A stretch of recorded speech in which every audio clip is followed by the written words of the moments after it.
I would argue there's no one in Britain of sound mind who would go to Tesco's, push aside a 15 quid bag of Dow egg books and take home an £80 bag of espresso.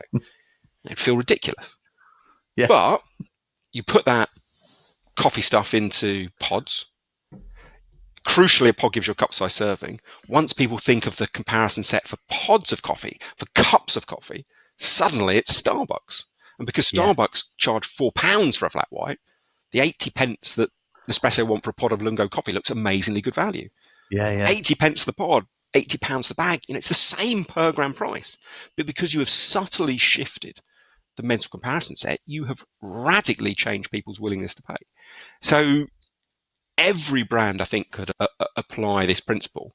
It's just how you apply the kind of principles of price relativity and anchoring and framing that changes from situation to situation.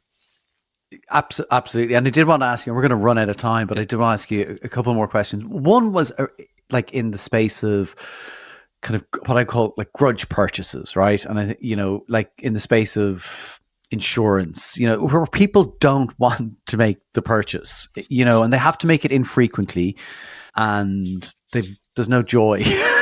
Right? Yeah. Have you seen any experiments that have kind of helped brands in that kind of space? Yeah. So infrequency is a really interesting part of that area.